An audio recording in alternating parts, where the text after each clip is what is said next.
కుమార్తె పెళ్లి సందడి ఆ తల్లిదండ్రులకు మూన్నాళ్ల ముచ్చటగానే మారింది. కోరినంత కట్నమిచ్చి కొని తెచ్చుకున్న అల్లుడే కుమార్తె పాలిట ఎముడవుతాడని వారు ఊహించలేదు. అల్లారు ముద్దుగా పెంచి అపురూపంగా చూసుకున్న కన్న కుమార్తె విగతజీవిగా నేలపై పడి ఉండటాన్ని చూసి వారు కన్నీరు మున్నీరయ్యారు. భర్త పెట్టిన బాధలు వివరిస్తూ కూతురు రాసిన లేఖతో తల్లడిల్లిపోయారు.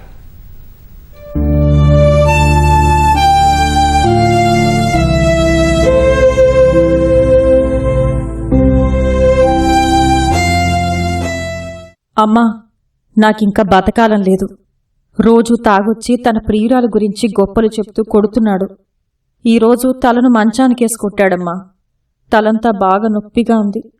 వీపుపై గట్టిగా బాదుతున్నాడమ్మా. అసలు నేనేం తప్పు చేశానని నాకు ప్రతిరోజు ఈ టార్చర్. మంచిగా ఉండడం కూడా నేను చేసిన తప్పేనా అమ్మా? వీడి బాధలు భరించలేకే చనిపోవాలనుకుంటున్నాను. భర్త పెట్టే టార్చర్ గురించి తల్లిదండ్రులకు ఓ నవవధువు రాసిన లేఖ ఇది. రాఖీ పౌర్ణమికి రాఖీ కట్టలేనేమోరా, అమ్మా నాన్నను జాగ్రత్తగా చూసుకో అంటూ సోదరుడికి లేఖలో చేసిన సూచన అందరికీ కంటనీరు తెప్పిస్తోంది.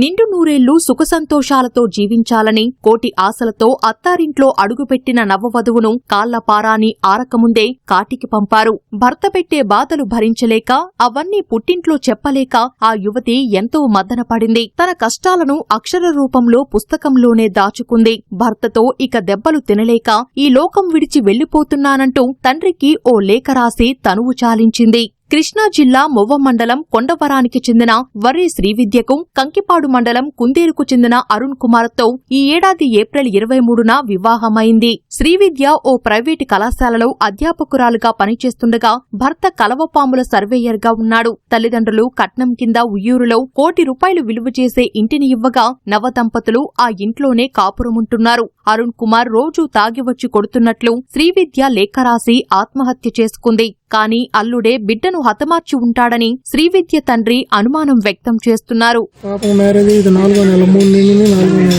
అమ్మాయి college lecturer, Chaitanya college senior lecturer phone చేశారు. ఫోన్ చేసి పిల్లలు గొడవ పడుతున్నట్టున్నారు, కొంచెం అర్జెంటుగా రండి అన్నారు.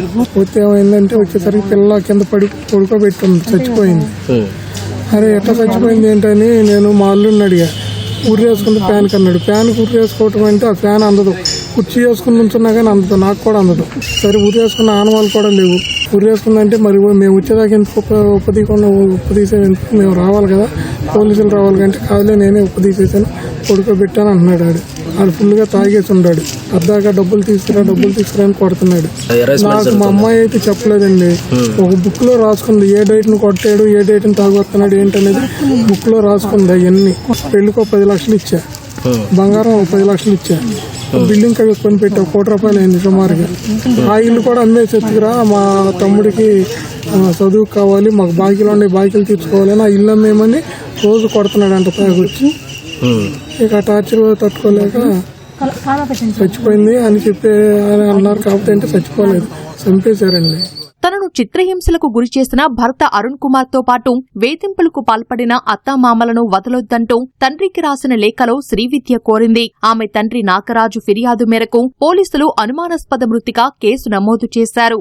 గతంలో ఇతను కాలేజీ చదివే సందర్భంలో ఎవరితోనో లవ్ అఫైర్ అన్నట్టుగా చెప్పి వేధించేవాడని చెప్పి ఆ అమ్మాయి వాళ్ళ తల్లిదండ్రులతో చెప్పడం జరిగింది. దాని మీద కూడా దర్యాప్తు చేస్తుంది. ఇప్పుడు వాళ్ళిద్దరూ నివాసం ఉంటున్న ఇల్లు ఈ అమ్మాయి వాళ్ళ నాన్నగారు కొనిచ్చిన ఇల్లే. కాకపోతే ఆ ఇల్లు కూడా అమ్మి ఆ డబ్బులు దానికి ఇవ్వాలని చెప్పి వేధిస్తున్నాడని చెప్పి మనకి రిపోర్ట్లో పేర్కొనడం జరిగింది. ఎవరైతే ఈ అరుణ్ కుమార్ ఉన్నాడో అతను ఉద్యోగం చేసే చోట కానీ చుట్టుపక్కల వ్యవహారాల్లో కానీ ఇతనికి బ్యాటరీ మార్కే ఉంది. అవన్నీ కూడా పరిగణలో తీసుకుని దర్యాప్తు చేయడం జరుగుతుంది. పెళ్లికి ముందే అరుణ్ కుమార్ కు మరో యువతితో వివాహేతర సంబంధముందని, అందుకే శ్రీవిద్యను నిత్యం వేధించినట్లు పోలీసులు అనుమానిస్తున్నారు. ఈ దిశగానూ దర్యాప్తు చేస్తున్నారు.